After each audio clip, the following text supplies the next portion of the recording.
Kemunculan Sheila on Seven pada tahun 1999 dengan lahirnya album perdana mereka berjudul Dan. Mereka seperti datang di waktu yang tepat dan itu pun menjadi pengantar mereka ke puncak popularitas. Lagu-lagu mereka seperti Dan, Jadikan Aku Pacarmu, Anugerah Terindah Yang Pernah Kau Miliki, dengan begitu cepatnya mencapai popularitas yang tinggi. Lagu-lagu itu kerap kali diputar di radio-radio, begitu juga dengan video klip lagu mereka yang tayang di TV hampir setiap hari. Jumlah penjualan album pun meningkat drastis dalam waktu singkat.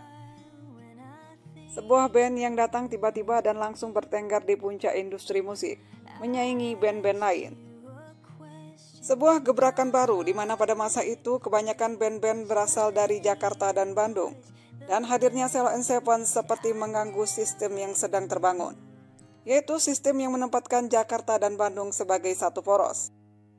Selain itu juga pada waktu itu sedang hangat-hangatnya perlawanan terhadap label besar atau mayor label, sehingga banyak band-band yang memilih jalur indie, yaitu kebanyakan musisi membuat dan mengedarkan sendiri karya mereka tanpa ikut mayor label. Salah satu band yang memakai jalur indie adalah Pas Band. Ketika banyak para musisi yang ikut jalur indie, tiba-tiba Sheila on Seven muncul di bawah binaan mayor label yang meraih popularitas dalam waktu yang relatif singkat. Ditambah lagi dengan aliran musik yang diusung Sheila on Seven sedikit ngepop, bahkan dinilai sebagian musisi agak menye-menye. Terlalu manis jika dibandingkan dengan musik yang diusung Pas Band atau Burger Kill pada masa itu.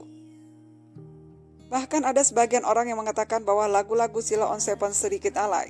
Begitu juga dengan kualitas musik mereka yang terbilang masih kurang jika dibandingkan dengan Padi yang juga muncul di waktu yang hampir bersamaan.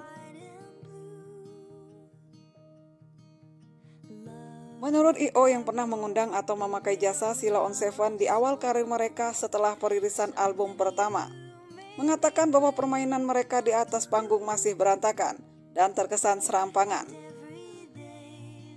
Dan rupanya itu masih berlanjut setelah album kedua mereka keluar. Walau sedikit sudah agak rapi, tapi masih belum menunjukkan kalau mereka adalah band besar saat di atas panggung. Alasan-alasan itulah yang kemudian menjadi batu pijakan untuk memunculkan gelombang membenci Sheila on Seven. Kota Bandung pun menjadi kota yang paling ramai membenci Sheila on Seven. Salah satunya adalah menebarnya stiker dengan tulisan Fuck Sheila. Ketidaksukaan pada Sheila on Seven pun muncul dari kota asal mereka sendiri, yaitu Jogja. Menurut salah satu personil Endang Sukamti Erik, banyak pegiat musik Jogja yang tidak suka dan mengucilkan Sheila on Seven. Tapi alasan utamanya adalah rasa iri karena kesuksesan yang diraih oleh Sheila on Seven begitu cepat dan tiba-tiba. Menurut Erik, di antara anak pang Jogja, cuma dirinya lah yang memasang stiker Sheila on Seven di motornya. Puncak ketidaksukaan pada Sheila on Seven ditunjukkan oleh Edi Brokoli, mantan vokalis Harapan Jaya.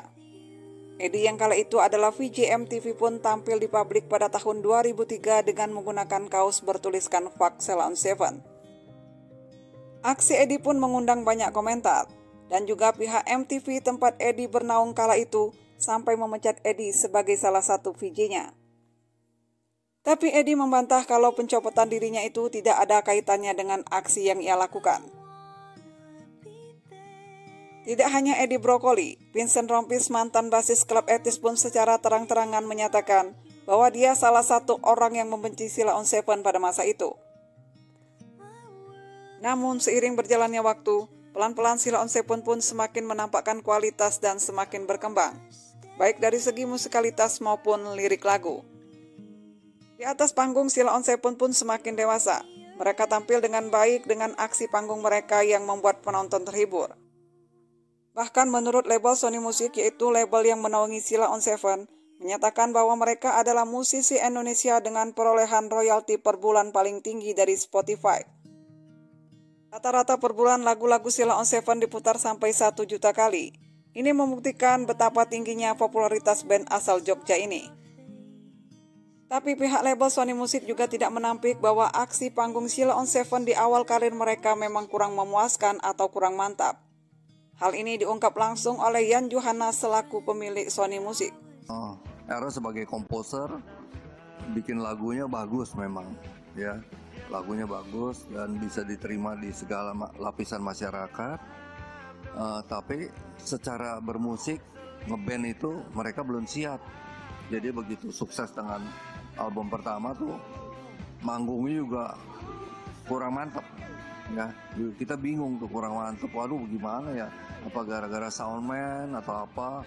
Ya, tapi akhirnya dengan pengalaman mereka dari panggung ke panggung, akhirnya mereka belajar ya. Dan sekarang ya itulah Sheila on 7 juga disebut band panggung yang per hari ini juga off airnya masih banyak. Ya, di pensi juga sangat diundang ya di pensi ya. Orang yang dulu sempat membenci Sheila on 7 pun berubah ketika melihat kesederhanaan para personilnya. Begitu juga dengan kehidupan pribadi para personilnya yang jauh dari kontroversi. Vincent yang dulu sempat tak suka dengan Sheila on 7 pun mengatakan, "Kalian hanya butuh waktu 5 menit bareng mereka, dan kalian akan tahu betapa mereka sangat menyenangkan," ungkap Vincent. Perjuangan Sheila on 7 pun membuahkan hasil. Ketika mereka muncul pertama kali diiringi dengan cercaan dan rasa benci yang cukup besar dari beberapa musisi, tapi tidak mematahkan semangat Sheila on 7 untuk terus belajar berusaha menjadi lebih baik. Dan hal inilah yang membuat mereka masih bertahan sampai saat ini, dan nyaris tak ada yang membenci mereka lagi. Bahkan saat konser mereka, berbondong-bondong artis datang untuk menyaksikan konser Sheila on 7. Duta selaku vokalis pun menceritakan liku-liku perjalanan karir mereka. Saat pertama muncul, Sheila on 7 pun langsung mendapat respon baik dari penikmat musik. Penjualan album pun sangat bagus. Namun Duta juga tak menampik ketika ada beberapa orang yang mengkritik aksi panggung mereka, karena dinilai tak sepadan dengan penjualan album yang melonjak tinggi. Penilaian yang sangat kurang dalam pencapaian sebagai musisi panggung. Menurut Duta, kalau zaman sekarang orang banyak yang mengatakan Sheila on 7 menjadi band yang tanpa haters. Tapi untuk orang-orang seumur Sheila on 7 atau sedikit lebih tua, pasti tahu persis bagaimana Sheila on 7 banyak dikritik atau dibully saat awal kemunculan mereka. Duta tidak menjelaskan secara spesifik alasan kritikan itu, tetapi predikat band dengan penjualan album jutaan kopi saat itu dikatakan tidak seimbang dengan aksi panggung Sheila on 7. Duta juga mengatakan ada orang yang memang dasarnya tidak suka, ada orang yang memang iri, dan ada juga orang yang punya ekspektasi lebih yang beranggapan sebuah band yang menjual album jutaan kopi, tapi ternyata penampilan panggungnya tidak seperti band yang menjual rekaman jutaan kopi. Para personel Sheila on 7 pun tidak pernah menyesali semua kritikan dan hinaan itu. Menurut Duta, kalau Sheila on 7 tidak melewati fase itu, mungkin Sheila on 7 tidak akan ada dalam kedewasaan seperti sekarang.